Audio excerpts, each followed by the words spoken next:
নমস্কার বন্ধুরা, মিটমিরা চ্যানেলে আপনাদের সকলকে জানাই স্বাগতম। আশা করি আপনারা সকলে ভালো আছেন। তো আসুন, আজকে আপনাদের জন্য নিয়ে এসেছি নতুন একটি রেসিপি। তাহলে আম পোড়া চিকেন বানানোর জন্য আমাদের লাগছে চিকেন।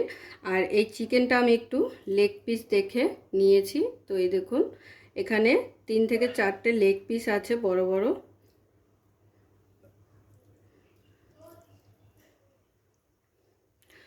তো এই আম পোড়া চিকেনটা বানানোর জন্য একটু লেগ পিস হলে দেখতে ভালো লাগবে, আর তার সঙ্গে আর অন্যান্য পিস নিয়ে নিতে পারবেন আপনারা। তো এই যে আমি 4টে কিন্তু লেগ পিস নিয়ে নিয়েছি। তো প্রথমেই সবার প্রথম আমাদের যে কাজটা সেটা হলো আম, রসুন, কাঁচা লঙ্কা এগুলোকে আমাদের পুড়িয়ে নিতে হবে। তো আমি একটা স্টিকের মধ্যে সব ঢুকিয়ে নিয়েছি। প্রথমে এটাকে পুড়িয়ে নেব। পুড়িয়ে এটারই কিন্তু একটা মশলা তৈরি হবে। তারপরে চিকেনটা আমাদের ম্যারিনেশন করে রাখতে হবে। তো গ্যাস ধরিয়ে এবারে আমটাকে পুড়িয়ে নেব।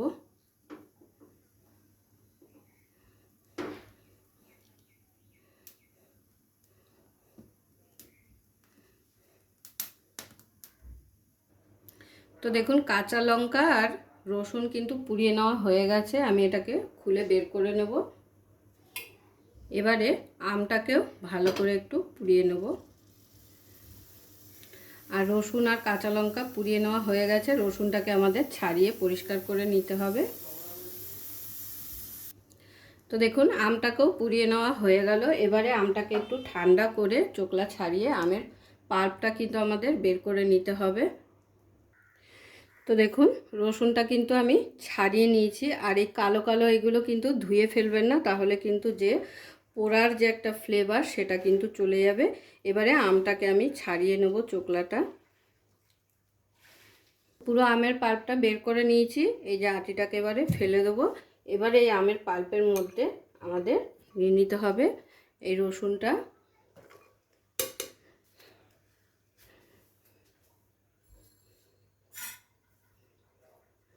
কাঁচা লঙ্কা পোড়াটা, আর তার সঙ্গে দিয়ে দেবো হাফ ইঞ্চ মতো আদা। দিয়ে এটার একটা সুন্দর মিহি পেস্ট রেডি করে নেব।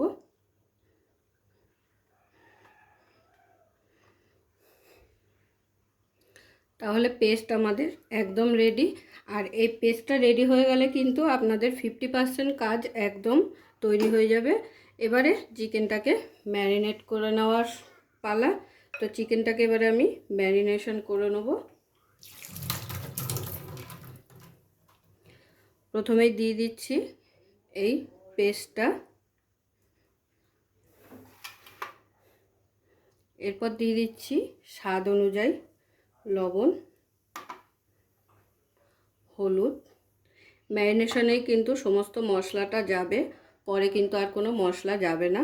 ধনে গুঁড়ো, কাশ্মীরি লঙ্কা গুঁড়ো,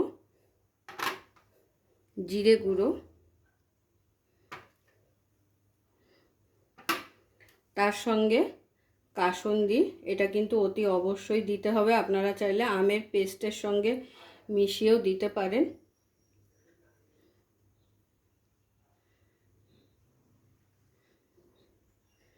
আর তার সঙ্গে দিয়ে দিতে হবে একটু মধু। তো আমি এখানে 2 চামচ মতো মধু দিয়েছি।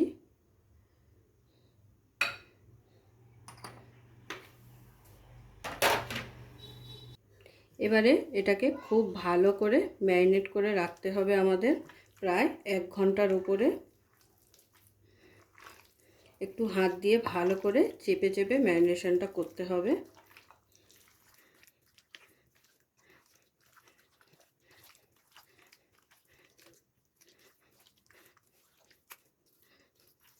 তো ম্যারিনেশন হয়ে গেছে। এরপরে কিন্তু আর তেমন কোনো কাজ থাকে না। এরপরে এটাকে প্রায় 1 ঘন্টা থেকে 1.5 ঘন্টা কিন্তু ম্যারিনেশন করে রেখে দিতে হবে। তারপরে কিন্তু রান্নাটা শুরু করতে হবে। তাতে করে কি হবে, চিকেনের মধ্যে সমস্ত মশলা খুব ভালোভাবে ঢুকে যাবে। তো চলুন তাহলে 1 ঘন্টার জন্য রেস্টে রাখা যাক। তো 1 ঘন্টা পরে ফিরে এলাম। এবারে চিকেনটা রান্না করে নেব। তো এখানে গ্যাস ধরিয়ে কড়াই বসিয়ে দিয়েছি। তো তো কড়াই গরম হয়ে গেছে, কড়াইতে দিয়ে দিচ্ছি সর্ষের তেল।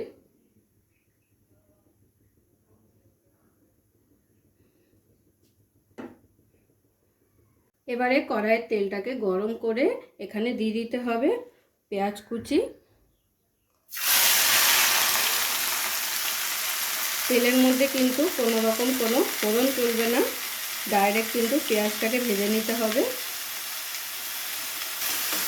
পেঁয়াজটাকে খুব ভালো করে বাদামি করে ভেজে নেব।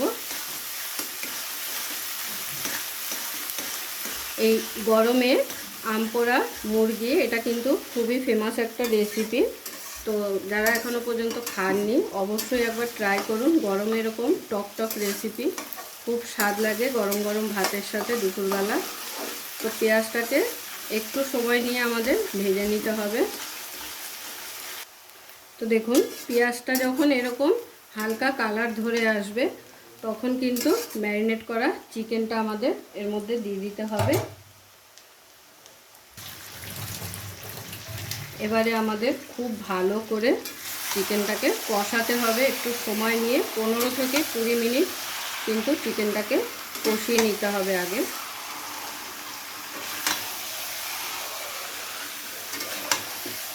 আর এই চিকেনটাতে কিন্তু কোনো রকম ঠান্ডা জল ব্যবহার করবেন না। গ্রেভির জন্য যে জলটা ব্যবহার করবেন সেটা কিন্তু একটু গরম মশলা দিয়ে জল ফুটিয়ে, গোটা গরম মশলা দিয়ে জল ফুটিয়ে তারপরে সেই জলটা এখানে দিতে হবে।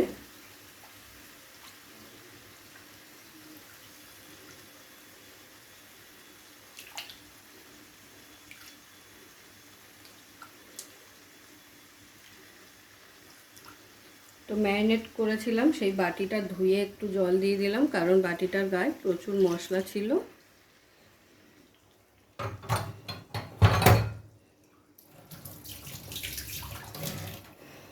এবারে চিকেনটাকে খুব ভালো করে সময় নিয়ে আমাদের কষিয়ে নিতে হবে।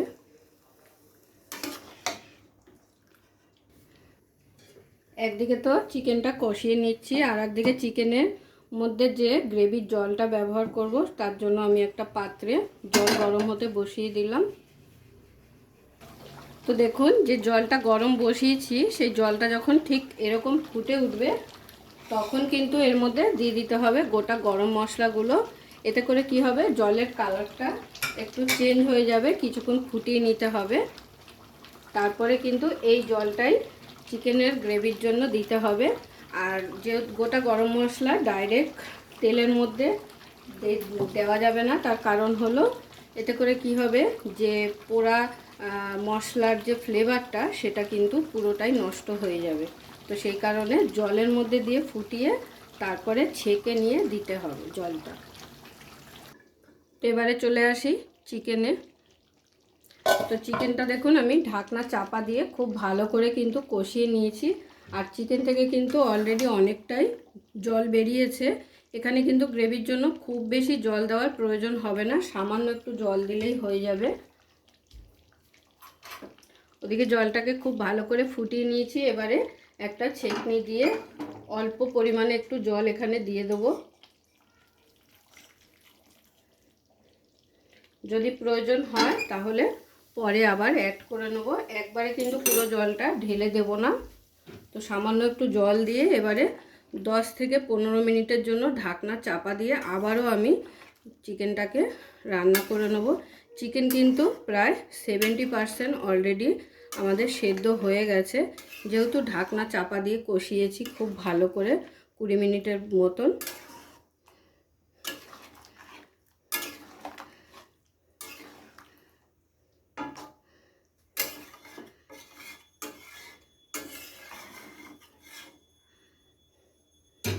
আবারও ঢাকনা চাপা দিয়ে রান্নাটা করে নেব। তো প্রায় 10 মিনিট হয়ে গেছে, ঢাকনা চাপা দিয়ে আবারও রান্নাটা করে নিয়েছি। এবার এখানে একটু কাঁচা লঙ্কা চেরা অ্যাড করে দিচ্ছি। যারা ঝাল খেতে পছন্দ করেন অবশ্যই দিয়ে দেবেন একটু বেশি করে ঝাল। এই ধরনের রেসিপিতে একটু ঝাল হলে কিন্তু খেতে অসাধারণ হয়।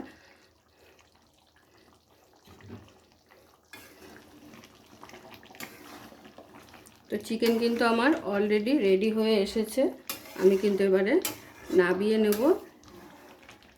আর 2 থেকে 3 মিনিট একটু হাই ফ্লেমে এবারে ফুটিয়ে নেব। আর চিকেনটা যদি এইভাবে লো টু মিডিয়াম আঁচে রেখে রান্নাটা করেন তাহলে কিন্তু চিকেন খুব ভালোভাবে সেদ্ধ হয়ে যায়। তো দেখুন আবারও 2 থেকে 3 মিনিট আমি লঙ্কাগুলো দেওয়ার পরে ফুটিয়ে নিয়েছি। তাহলে আমাদের আম পোড়া চিকেন কিন্তু একদম রেডি হয়ে গেছে। এবারে আমি গরম গরম সার্ভ করে নেব। গ্যাসটাকে অফ করে দিলাম। তো আজকের আমার এই আম পোড়া চিকেন অবশ্যই আপনাদের ভালো লেগেছে। আর যদি ভালো লেগে থাকে তাহলে প্রতিবারের মতো কিন্তু লাইক কমেন্ট শেয়ার করতে ভুলবেন না। আর এই রেসিপিটা কিন্তু খুবই সহজ, কিন্তু আমটাকে পুড়িয়ে নিলেই কিন্তু আপনাদের অর্ধেক কাজ শেষ হয়ে যাবে। তো দেখতেই পেলেন কত সহজেই কিন্তু এই রান্নাটা হয়ে যায়। সমস্ত মশলা একসাথে ম্যারিনেট করে বসিয়ে দিলেই কিন্তু হয়ে যাবে।